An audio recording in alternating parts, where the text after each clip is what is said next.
Hey guys, what's up? So it's been almost 2 full years since I've done a desk setup video, and the reason for that is that last time I took you guys with me on the biggest office/desk makeover I'd ever done. I just moved into the studio, and after using a makeshift setup that I basically transplanted from my little spare bedroom into this studio, I decided to tear it all down and start fresh by building my ultimate dream desk setup. I repainted the walls, I installed these beautiful acoustic panels you see here behind me by Gig Acoustics, and I picked up some of the items that had been on my wish list for a long time but that I couldn't justify buying, but I had just fully committed to going all in and to grow this channel. I had already made the move into a dedicated studio, which was a big step for me, so I gave myself permission to invest into the setup since this is where I spent most of my time, it is where I run my business, and having the best tools for the job makes everything that much more enjoyable.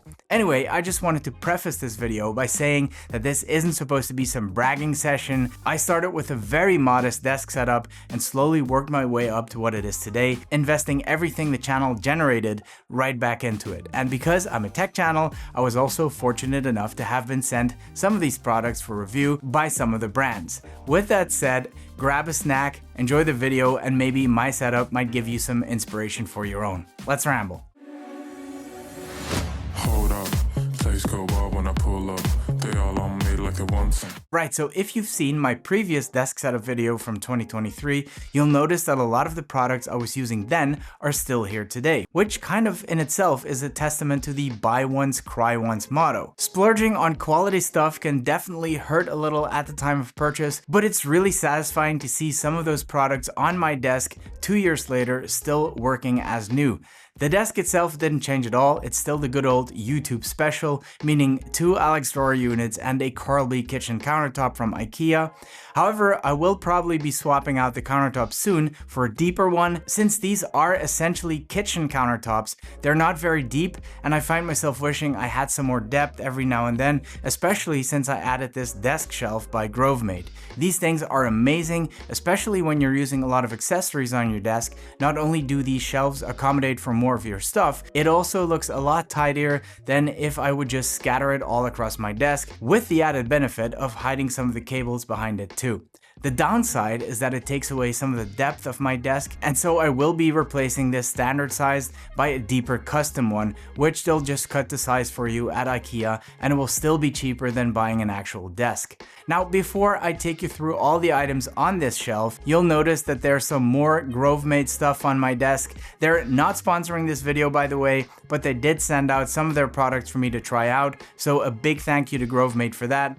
I really like their style. It blends in perfectly with the rest of my desk setup, as you can see, and I love the way it ties everything together. I really like this little notepad, which comes in super handy during meetings, and their mouse pad has this slot where I keep my pen, so I never have to look for one. They did send me a really nice pen and a holder too, but honestly, I use this one 99% of the time. I also love the fact that the keyboard tray matches the tray for my trackpad, and it gives the Apple Magic keyboard, which is still my favorite keyboard by the way, just that little bit of elevation. You'll notice that I'm using both a mouse and a trackpad. It's a habit I picked up editing my videos, and now I can't live without this combo. You'll notice that the mouse is not an Apple Magic mouse. I hate that thing with a passion, and don't even get me started on the charging. Instead, I'm using a Logitech MX Master 3S, best mouse ever made, hands down. It's super ergonomic, and the side scroll wheel is a total cheat code for video editing. Just a little tip, do yourself a favor, don't get the white one. It gets so grimy and it's an absolute pain in the neck to clean. I left it extra gross for this video so you can see what I mean.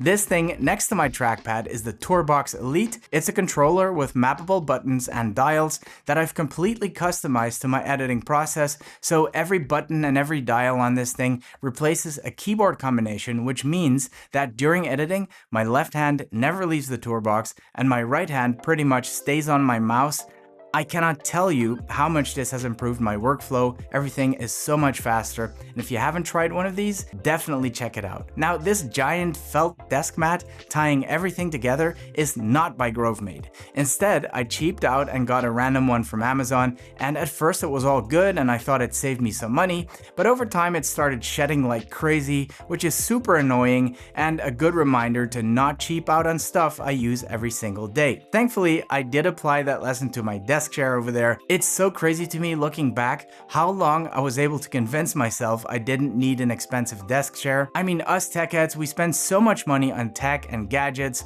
but the one thing I sit in for hours and hours every single day, I tried to save money on. That's just dumb. Well, this time I decided to do the smart thing and invest in a good office chair for once, and after a lot of testing and sitting down in different chairs, I landed on the Herman Miller Cosm. This thing is entirely made out of mesh. It's very minimal, and instead of using a bunch of buttons and handles to adjust it, this chair adjusts itself to you. Depending on how you position yourself on the chair, it determines how much support it needs to give you, ranging from super rigid to super loose, which almost feels like a hammock for your back.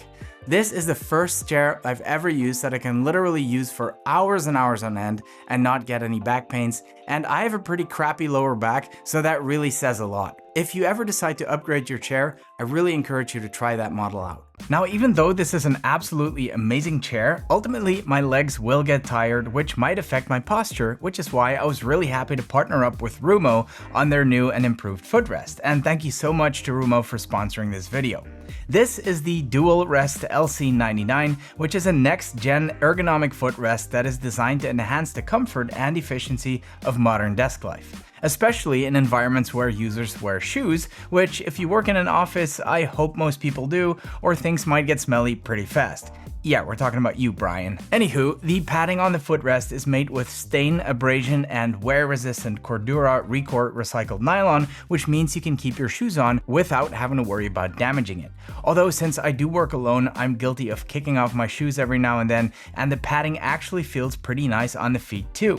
Setting it up was super easy, although I was a little surprised to be greeted by this family pack of roasted seaweed. At first I thought maybe they used it to absorb some of the moisture during chipping, but my Korean friends told me this is actually a pretty delicious snack, so maybe I should just kick back and munch on these for a bit. Let me know in the comments what you think. The frame is nice and sturdy, and I like that it has 18 adjustment levels, 9 in the front and 9 in the back, to accommodate different body types and also desk setups. No tools required, you can just unscrew it, adjust it as you wish, and then put the screw back in. Installing the padding is super straightforward too, using Velcro and buckles. Kind of reminds me of a camping trip. The actual platform is 20.2 inches wide, providing plenty of space to place your legs in a relaxed manner. But at the same time, the stable enclosure of this leg space does discourage you from poor habits like crossing your legs, which is obviously not great for your posture. The footrest is nice and light, so it's easy to push or pull it using your feet, and I do occasionally switch between what I call my focused work position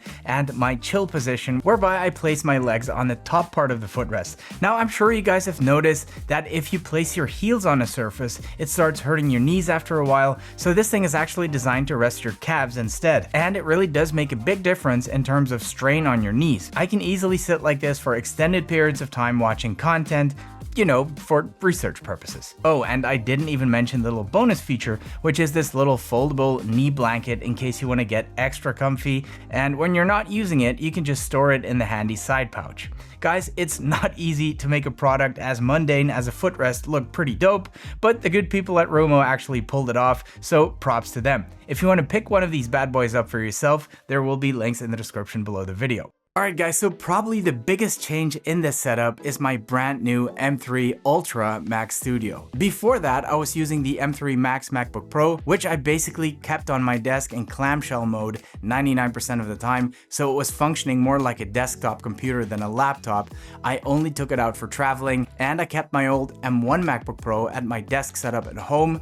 I didn't feel the need to upgrade my M3 Max MacBook Pro to the M4, but when Apple dropped these new Studio Macs, I decided to sell the M1, move the M3 MacBook to my home desk as my main work from home computer, and of course my travel machine, and I got this absolute beast of a machine to power my setup here at the office. Now, before you start throwing things at the screen, I didn't buy this thing outright. I mean, buying it would have cost me close to $10,000, and there ain't no way I'm spending that much on a computer. But because this is a business expense, I'm in the position where I can lease this computer instead at a very attractive rate, and it's tax deductible too, which makes getting this machine way less of a financial hurdle, and the return on investment is huge for me. It absolutely tears through my video editing projects, stacked 4K timelines, tons of plugins, color grading, no proxies, it doesn't even blink. It comes with a built-in 10 gigabit Ethernet port, which is actually a big deal to me because we're lucky enough to have 10 gigabyte internet in this building, and this machine comes with Thunderbolt 5 ports, which means I can use blazing fast SSDs like this Thunderbolt 5 drive by OWC. I can edit my project straight off this drive, I don't even have to copy it to my computer first, and if I need to finish some work at home, all I have to do is unplug this SSD and take it with me, knowing that I have a very capable M3 Max MacBook Pro waiting for me at home to finish the job. Yes, the Mac Studio is super overkill for what I do, but the fact that I never ever have to think twice about whether my computer can handle my work is such a luxury. Another important addition to my setup has been this second Apple Studio display. Over the years, I've tried many different setups. I tried very large single monitors, I tried ultra-wide displays, I tried vertical displays, dual setups with different monitors, but what I landed on in the end is this combo of dual studio displays, and I couldn't be happier.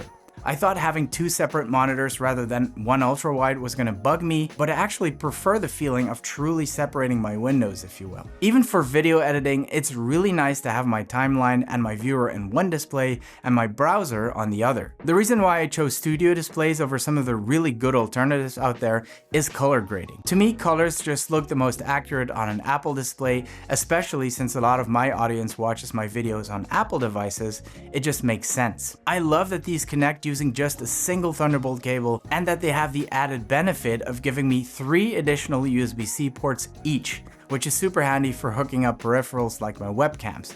Speaking of webcams, my weapon of choice is still the OBSBot Tiny 2 Lite. The internal cameras on these studio displays are decent, but when I have my calls with clients or with brands, I like things to look a little bit more professional, and there's a big quality jump between the built-in webcam and this OBSBot Tiny 2 Lite, not to mention all the additional features like active tracking. In terms of audio for these calls, I'm rocking the Shure SM7B, the godfather of podcasting mics. Podfather? Now, of course, this would be complete overkill just for video calls, but I use this mic for lots of other stuff too, like voiceovers for videos, actual podcasts. I can do it all from this desk. The mic is attached to a Rode mic arm. I've tried many different arms over the years, and I keep going back to this one. It's simple, it gets the job done, it's great. The preamp I use for this mic is still the Apollo Twin X, and I don't see myself changing this anytime soon. It is such a nice piece of equipment. The Shure SM7B is a very power-hungry microphone, and a lot of the preamps I used in the past required something like a Fethead or a Cloud Lifter to be able to handle this microphone. Not the Apollo, it'll power this thing with ease, and it also drives my speakers and my headphones. I absolutely love the build quality of this thing, and the volume knob is so satisfying to use. The headphones I'm using are still the same too. It's still my Rode NTH100s. I would not recommend them for listening to music, that's not what they're for. These are editing headphones. They produce a very nice, neutral, almost flat sound, so I can hear what I'm doing in my edits without enhancements, and they're super comfortable too. One of the few headphones that actually don't hurt my jaw when I put them on. The speakers remain unchanged as well, simply because they're awesome. These are the Yamaha HS5 studio monitors. I love them for pretty much the same reasons I love my Rode headphones.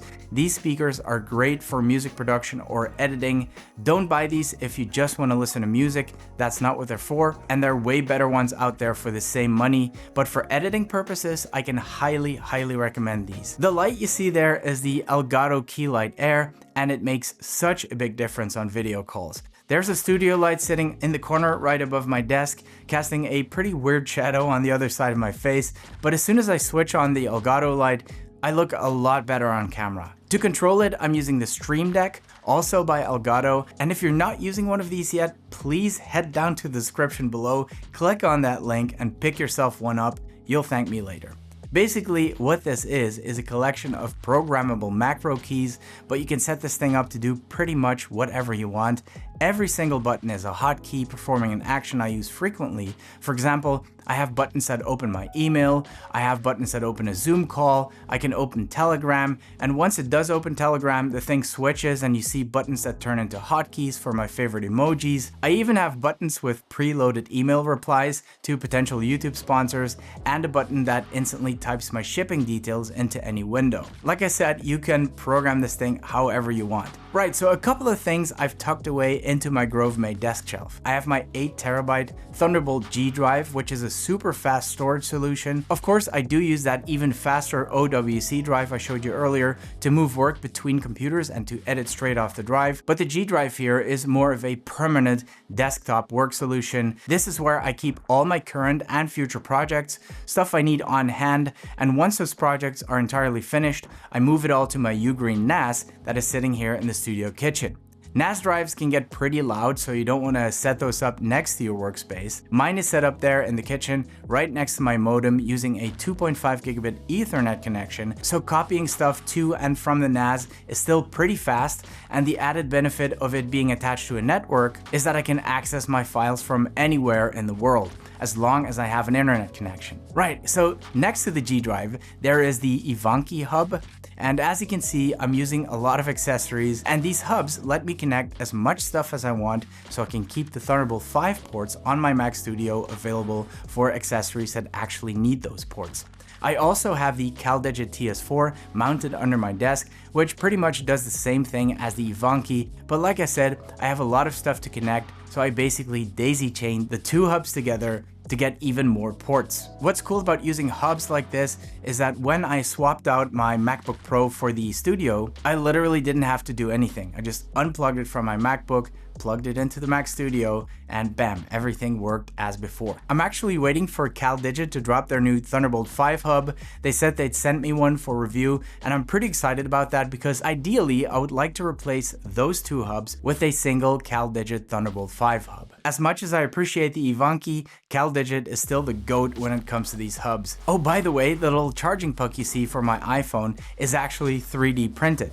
Bamboo Lab recently sent me one of their printers, and I've been having an absolute blast printing Apple accessories with it, like this one. There's something very satisfying about needing something for your setup and then just printing it. I will be doing a dedicated video on this soon, printing a bunch of Apple accessories, so definitely tune back in for that. Now, you'll notice that there is a secondary desk attached to my main desk.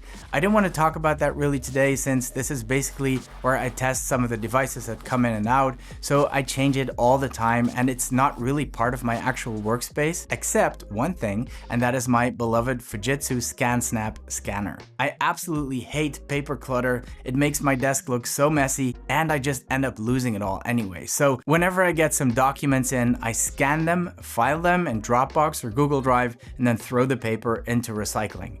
This thing is an absolute cheat code, lets me scan stacks of documents at the same time, has a dedicated slot for receipts and even for business cards, and it comes with optical character recognition, so it's super easy to process things like my receipts into ready-made documents that I can then send off to my accountant. If you're not using one of these yet, they're well worth looking into. Alright guys, that's it for now, but some new ideas are already brewing up there, so I have a feeling that my next desk setup update will be a lot quicker than this one. So if you're into that kind of stuff, definitely make sure you're subbed to the channel. I hope you enjoyed the video. If you did, please give it one of these. Thank you so much for watching and see you guys in the next one.